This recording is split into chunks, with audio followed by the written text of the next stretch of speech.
Je vous propose de découvrir l'histoire surprenante de Dimitri, un petit garçon belge qui est né paralysé des 4 membres à la suite d'un accident survenu à la naissance.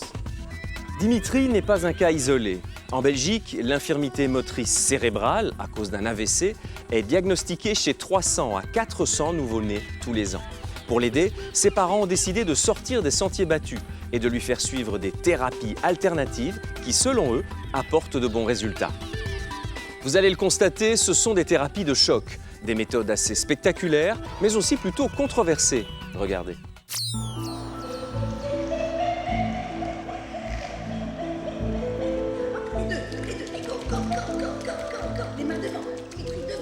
Tous les mardis, Dimitri a rendez-vous avec Karine, kinésithérapeute. Pour cet enfant, c'est un moment de jeu, mais aussi et surtout de rééducation de ses 4 membres.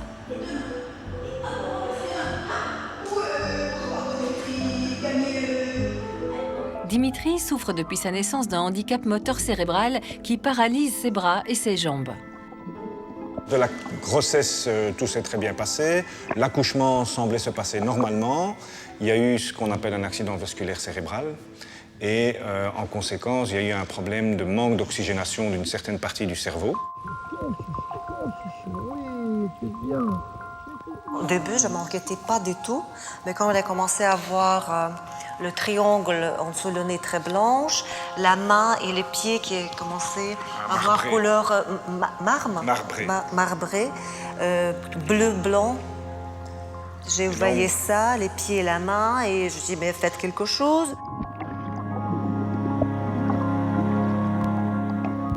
Il est tombé dans le coma. Il est resté dans le coma presque 3 jours.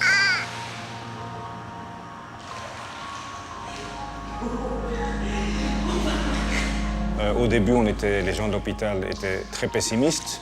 Là, ils nous ont dit qu'en fait, il avait un problème cérébral et qu'il risquait sans doute de rester toute sa vie vraiment totalement en charrette handicapé, je dirais quadriplégique, et que son état était un état très très lourd et très très grave et qu'il avait peu de chances de pouvoir se nourrir, peu de chances de pouvoir faire quoi que ce soit, qu'il ne serait sans doute jamais avalé correctement. On était vraiment très très négatifs dans le diagnostic qu'on nous avait donné. Le manque d'oxygène dont a souffert Dimitri au moment de sa naissance a entraîné des lésions, notamment au niveau des noyaux profonds et de la substance blanche de son cerveau. Des zones impliquées entre autres dans la commande et la coordination des mouvements. Les lésions présentes chez Dimitri empêchent la transmission correcte des messages envoyés par son cerveau aux muscles de ses 4 membres. Ce qui explique la paralysie de ses bras et de ses jambes. On n'a pas été conscient au début. On ne réalisait pas vraiment. Voilà, ce n'est pas. C'est un choc tellement important qu'on se dit, bon, l'accouchement s'est mal passé, mais toute la grossesse s'est bien passée, l'enfant est bien, il est grand. On se dit, bon, on se dit, voilà, c'est un mauvais départ, mais ça va bien se passer après. On ne s'attendait pas qu'il y ait des conséquences aussi lourdes à la suite, en fait. Ça te plaît, hein?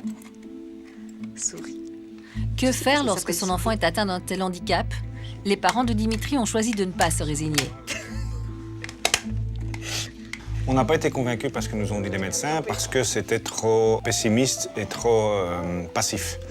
Nous avons constaté l'état de Dimitri, sa dynamique, son intelligence dans les yeux et tout. On s'est dit, il est sûrement capable de beaucoup plus. Et donc on s'est dit, on va se battre pour chercher d'autres choses et pour voir ce qu'on peut faire au mieux pour lui, pour le stimuler, pour qu'il parvienne à vraiment évoluer. Non. Non, grandis. Et on a découvert des techniques qui se pratiquent à l'étranger, qui ne sont pas pratiquées chez nous, de réhabilitation, qui permettent de vraiment stimuler et d'améliorer fortement l'évolution physique de Dimitri. Depuis quelques mois, Dimitri se rend régulièrement avec sa famille dans un centre spécialisé en Slovaquie pour y suivre un traitement intensif de revalidation. Pas la tête. Selon les parents de l'enfant, les résultats sont déjà visibles. Il y a 1 an, c'était impossible d'imaginer qu'on puisse le mettre comme ça. Et maintenant, il a déjà ses bras qui sont facilement en bas. Il y a 1 an, on l'aurait mis comme ça, il aurait toujours ses bras tendus, crispés vers le haut, avec les mains fermées. Tu veux passer sur les genoux? Sur les genoux. La motricité des doigts déjà énormément améliorée. Ses doigts étaient fermés dans le poing, comme ça, comme un singe. Et pour ouvrir Quand il ouvrait, on voyait vraiment qu'il faisait un effort énorme pour parvenir à ouvrir. Et puis, hop, ça se refermait souvent. Maintenant, Maintenant, elle sait utiliser un doigt. Ça, c'est remarquable. Un. C'est nouveau, c'est quelques mois qu'il sait faire ça, même un mois. Du point de vue des parents, les traitements intensifs de Slovaquie sont efficaces. En revanche, dans la communauté scientifique, ils ne convainquent pas tout le monde. Sur base de mes connaissances de la littérature scientifique et de la rééducation de ces enfants, ce n'est pas ce que moi je proposerais à l'heure actuelle.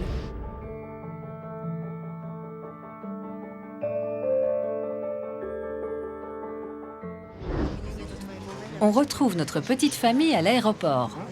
2 fois par an, pour Dimitri, c'est le grand départ pour le centre de réhabilitation en Slovaquie avec sa maman. Son papa, lui, les rejoindra dans 2 semaines.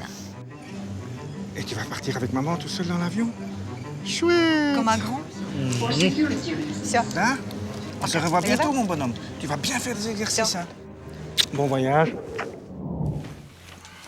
Quelques jours après la séparation, Yves prend des nouvelles de Dimitri et de sa maman. Tu es en train de travailler, je tombe mal, je vous dérange.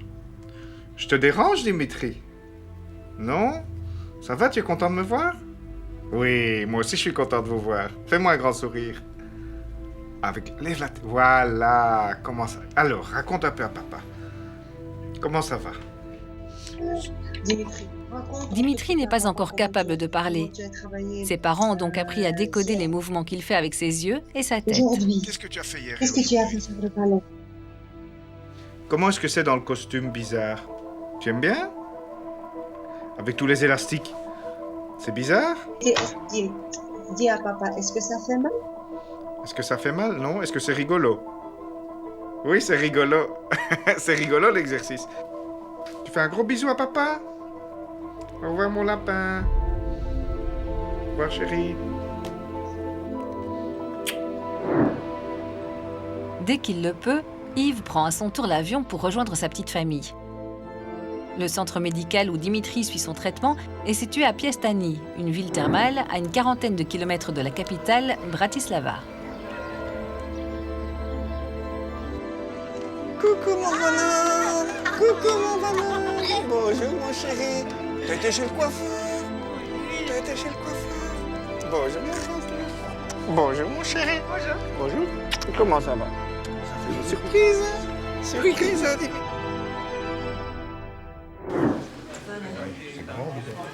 Dimitri, regarde-moi. Est-ce que tu veux boire du lait avec maman avant d'y aller? On retrouve Dimitri le lendemain matin. C'est le début d'une journée intense pour le petit bonhomme avec pas moins de 6 heures de rééducation.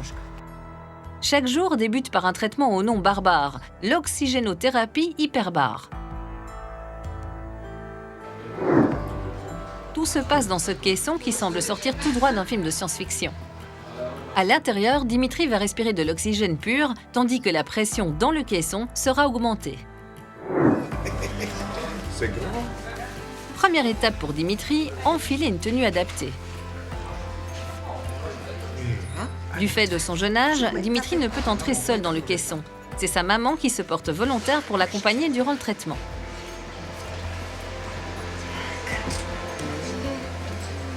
On place ensuite une cloche en plastique transparent sur la tête de Dimitri pour qu'il puisse respirer l'oxygène pur. Le jeune garçon n'a pas l'air d'apprécier la manipulation, mais c'est sans douleur pour lui. La session d'oxygénothérapie peut commencer. Durée du traitement, 70 minutes.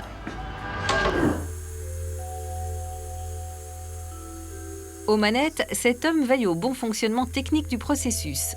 Au démarrage, il s'assure que la pression monte très progressivement, de telle sorte que les oreilles des patients ne soient pas endommagées. Pendant toute la durée du traitement, il surveille les écrans de contrôle et vérifie que tout se passe bien en cabine. Mais quel est l'objectif de ce traitement ? Respirer de l'oxygène pur dans un milieu pressurisé entraîne une augmentation de l'oxygène dans le sang et les tissus. Selon les médecins slovaques, l'oxygène à 100% atteint des zones du cerveau qu'il n'atteint pas en temps normal. L'idée, c'est de doper l'activité de certains neurones situés dans des zones périphériques des structures abîmées. Le cerveau du patient serait donc plus performant pour apprendre des mouvements lors des exercices de réhabilitation pratiqués tout au long de la journée. Et pour Dimitri, comment ça se passe à l'intérieur? Que ressent-il et court-il un risque? À l'intérieur, pour Dimitri, c'est exactement comme être dans un avion. Pendant la pressurisation de la cabine, cela correspond au décollage, puis le vol à pression constante, et ensuite la dépressurisation lors de l'atterrissage. Il n'y a pas de danger pour les patients, car nous vérifions préalablement qu'il n'y a pas de contre-indication. Épilepsie sévère, problèmes aux oreilles, maladie cardiaque. Les 70 minutes se sont écoulées. Il est temps de libérer Dimitri.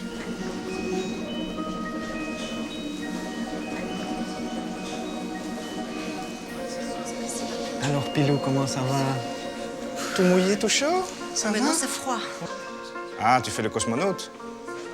Tu vas sur la Lune? C'est bon. Imagination dans la... Et c'est bon pour la tête. Ça fait travailler la tête, ça donne des bonnes idées. C'est ça?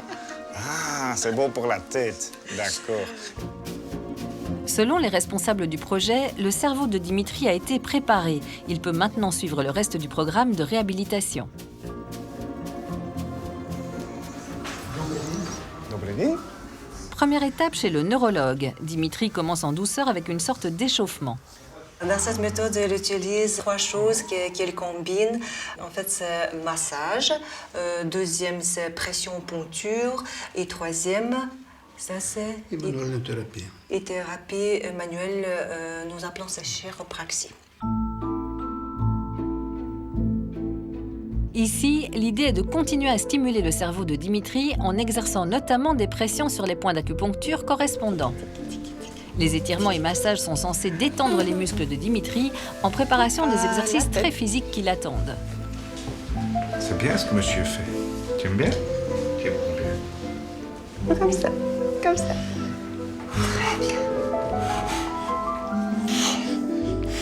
C'est papa qui souffle et c'est Dimitri qui se fait masser.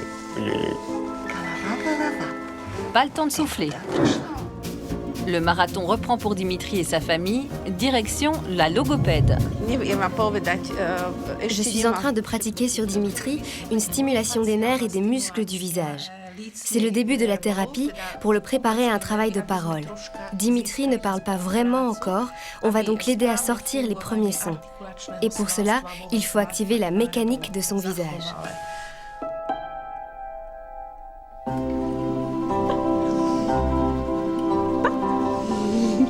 Tam, papa, tam, papa. Скажи, па.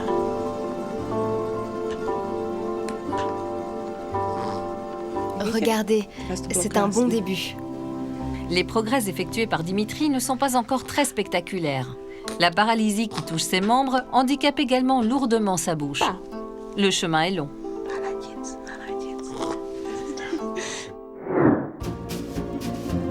Et c'est reparti, le jeu de piste continue.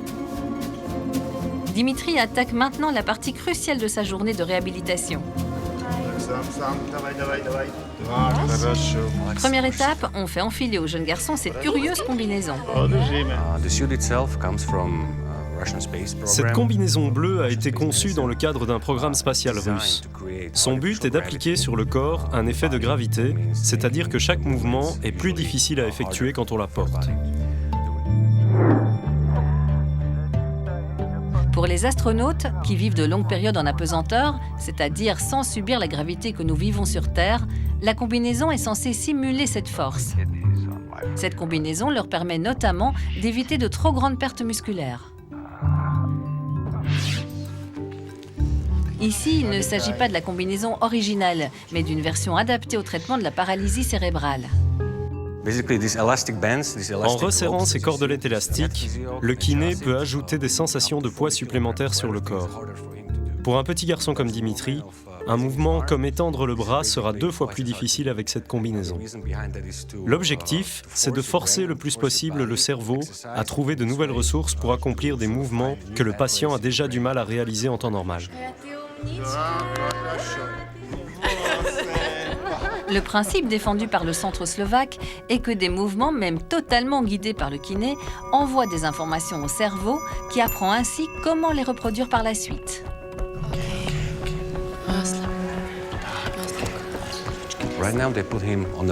Maintenant, il positionne Dimitri sur le dos pour que son corps et son cerveau apprennent à maintenir sa tête droite. Dimitri est parti pour plus d'1 heure d'exercice. Courage! Давай, давай, давай, давай, давай, давай. Что ты там не смотри, кошки. Давай, наверх, наверх, давай, давай, давай, давай, давай, давай, давай, давай.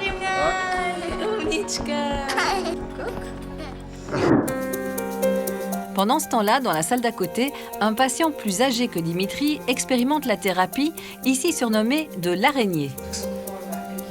Cette technique, a priori étrange, fait usage de cordes et de harnais pour suspendre ou maintenir le patient dans des positions difficiles à tenir pour lui. Objectif, lui faire travailler des postures et des mouvements compliqués pour stimuler son cerveau. Toujours grâce à un système de harnais, cette jeune patiente apprend petit à petit à marcher.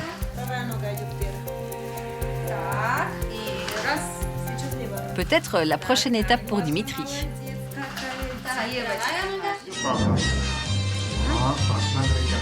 On retrouve notre jeune garçon en plein rodéo.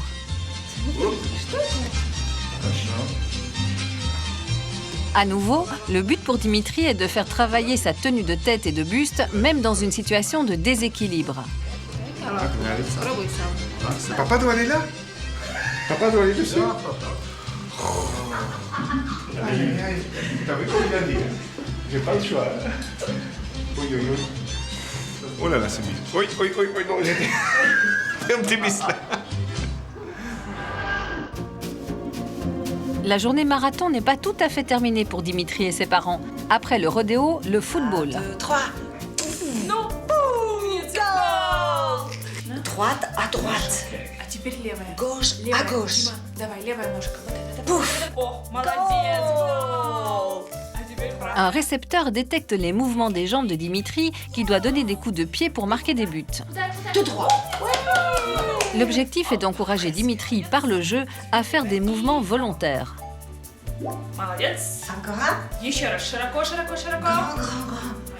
Y compris pour ses membres supérieurs avec un jeu vidéo où il doit orienter un poisson.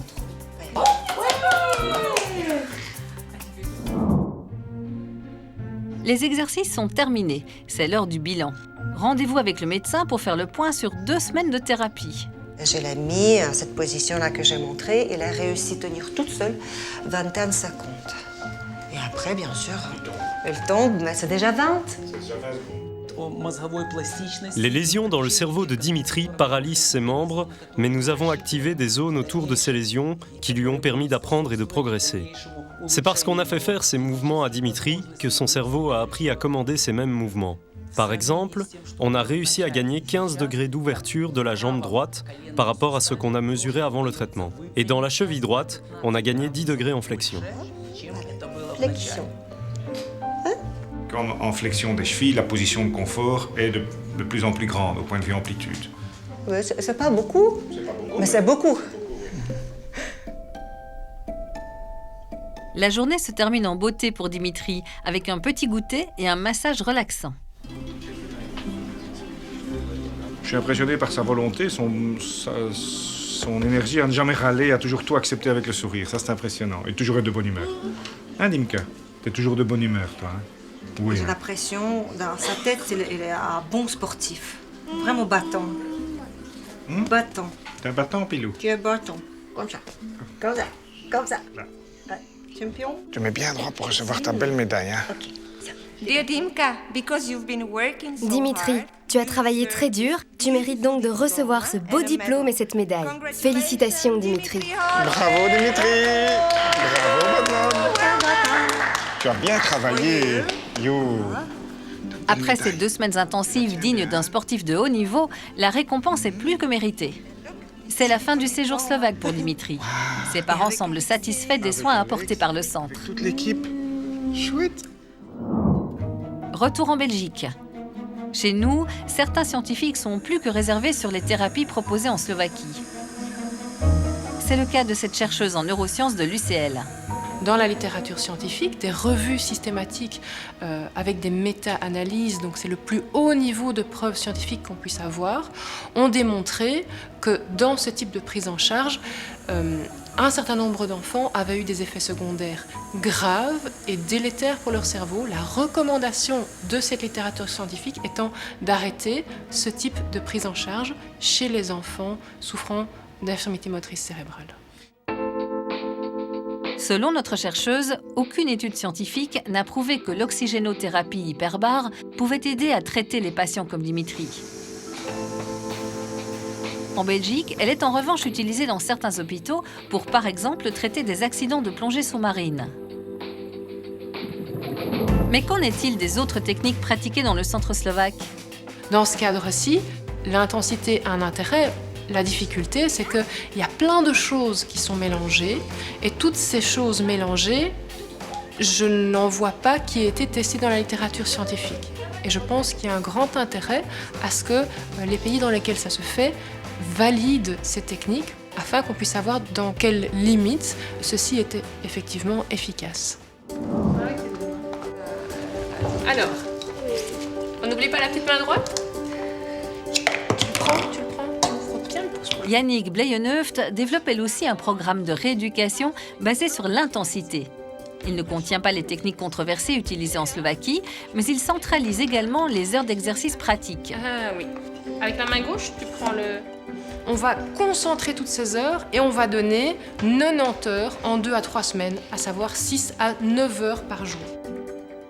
À la différence de la thérapie slovaque, tous les mouvements demandés ici à l'enfant sont volontaires. Ils ne sont donc jamais guidés manuellement par le thérapeute. Ici, ce que fait Eva, c'est que principalement on essaye d'évoquer chez elle une ouverture de pouce qui soit plus rapide, plus spontanée. Le pouce, voilà! Eva souffre, comme Dimitri, d'une paralysie cérébrale qui handicape sa main droite et son pied droit. Elle a fait un AVC à la naissance, en fait. Par la suite, on a vu que le cerveau avait été abîmé. Et c'est comme ça qu'on s'est rendu compte qu'il faudrait effectivement travailler très vite sur les membres d'Eva.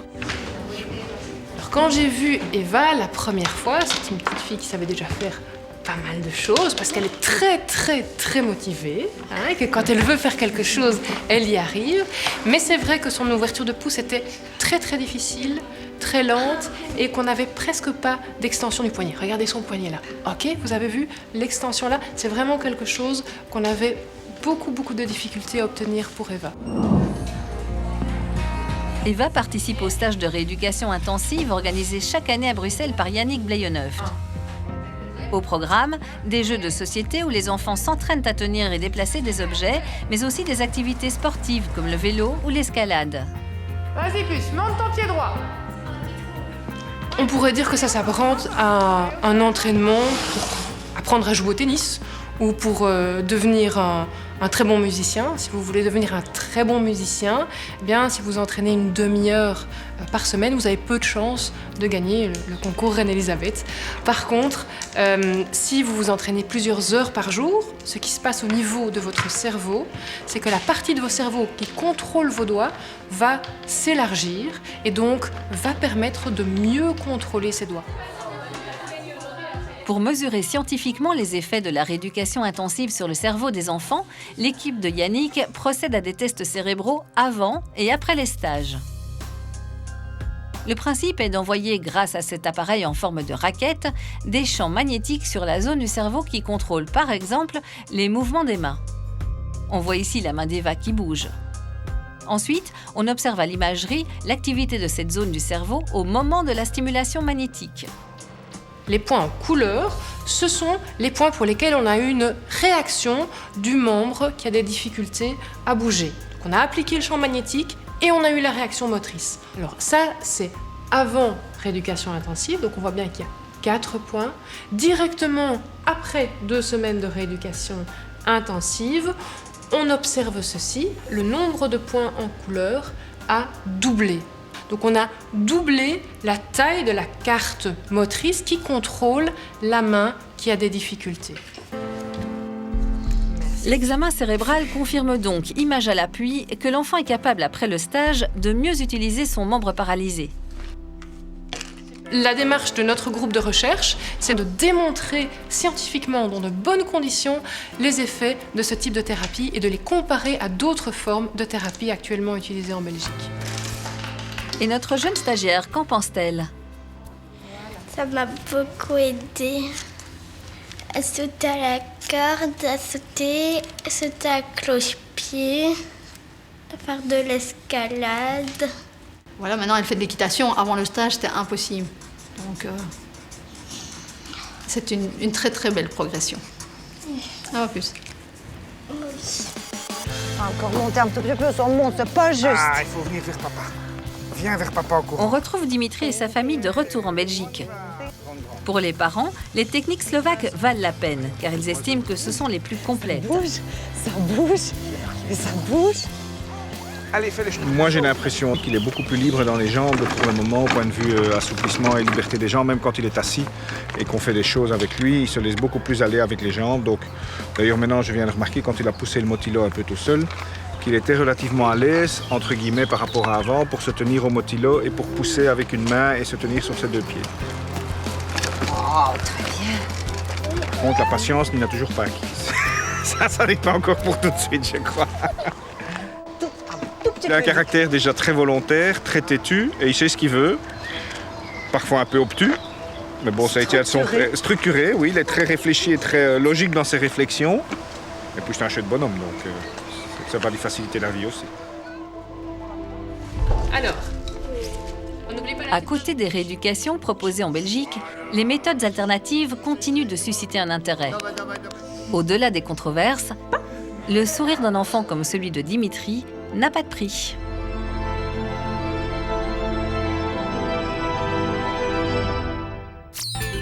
Et forcément pour les parents,